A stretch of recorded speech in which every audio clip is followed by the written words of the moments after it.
নামাজ দরকার নাই এই যে একটা কথা, এই কথাটা বুঝাইতে গিয়া হুজুর আরো আধা ঘন্টা সময় বেশি আলোচনা করছেন। কার জন্য দরকার নাই? ওই তাদের জন্য দরকার নাই, এই বেঈমানদের জন্য দরকার নাই। কথা বলেন ঠিক কিনা? এই বেঈমানদের নামাজের কোনো দরকার নাই। যেই নামাজ আমাকে দুজকে নিবে, জাহান্নামে নিবে, সেই নামাজ আপনার আমার কোনো দরকার নেই। আমার এই নামাজের দরকার যেই নামাজ ইমাম আকবর ইমাম হুসাইন রাদিয়াল্লাহু তাআলা আনহু কারবালার প্রান্তরে পড়েছিল। কথা ঠিক কিনা?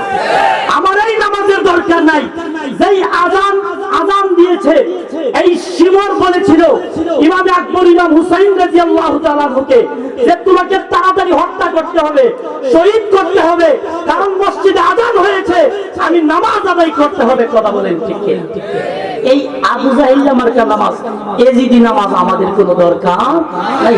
আমাদের দরকার হচ্ছে হুসাইনি নামাজ। কথা বলেন ঠিক কিনা? আরো জোরে বলেন ঠিক কিনা? আরেকটি বিষয় বাবাজিরা আমার, অনেক সময় তো হুজুর আলোচনা করছেন, এখানে আমি আর কথা বলার প্রয়োজন মনে করি না, তারপরে বলতেছি আপনাদের গ্রামের সন্তান, আমি আপনাদের গ্রামের সন্তান।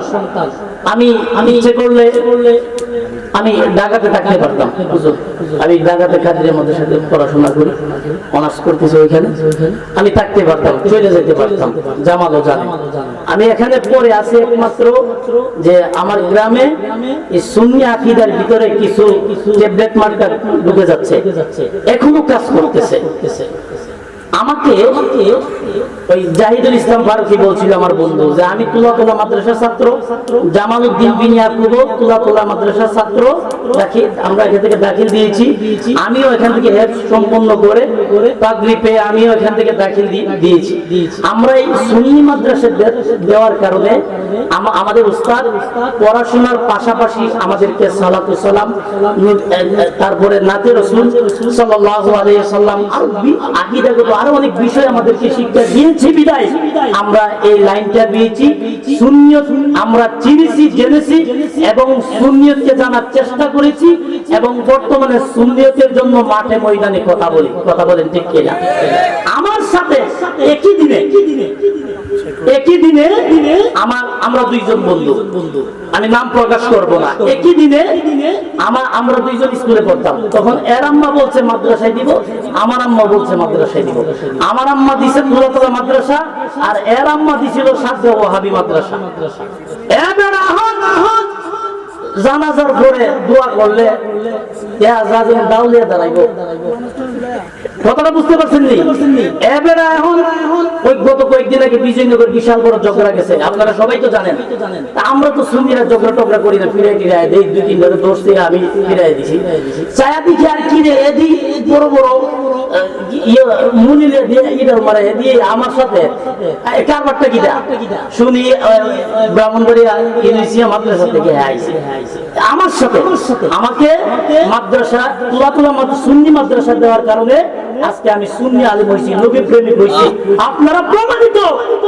জানাজার পরে দোয়ার বিরুদ্ধে কথা বলেছে, দোয়া করে নাই, আমি দোয়া করেছি। কথা বলেন ঠিক কিনা? আমার গ্রামে এরকমও হয়েছে। আর আমার বন্ধুকে ওই মাদ্রাসাতে দেওয়ার কারণে আজকে সে সুন্নি দোয়ার বিরোধিতা করে এবং আমাদের বিরুদ্ধে সে অস্ত্র ধরে। কথা বলেন ঠিক কিনা?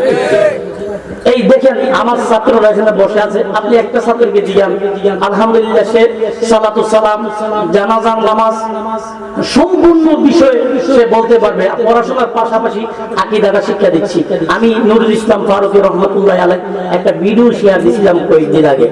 উনি বলছিল যে তোমাদের সন্তানদেরকে সুন্নি মাদ্রাসায় দাও, তারা বড় আলেম না হলেও তারা বিয়াদব হবে না। আর যদি তাদের মাদ্রাসায় দেও বড় আলেম হবে, আলেম হইয়া যদি বিয়াদব হয় সে জাহান্নামে যাবে, তোমাকেও জাহান্নামে নিয়ে যাবে, তোমার 14 গোষ্ঠীকে জাহান্নামে নিয়ে যাবে। তাহলে আমি আপনাদের কাছে চাই, জামালউদ্দিন বলছে আপনাদের সন্তানদেরকে মাদ্রাসাতে দিবেন। আমি যতটুকু পারি আমি তার পিছনে মেহনত করব, পড়াশোনার পাশাপাশি আকীদাটা শিক্ষা দিব। খুব ভয়ঙ্কর, আপনারা তো দেখতেছেন কত যুদ্ধ করে আমরা ময়দানে আছি, অনেক যুদ্ধ করা লাগতেছে তাদের সাথে। এই জন্য আপনাদের সন্তানদেরকে আমাদের মাদ্রাসায় দিবেন, যতটুকু পারি আমরা কোরআন হাদিস শিক্ষা দিব, আকীদা শিক্ষা দিব এবং তাদেরকে আহলে সুন্নাত ওয়াল জামাতের সৈনিক বানাবো। কথা বলেন ঠিক কিনা?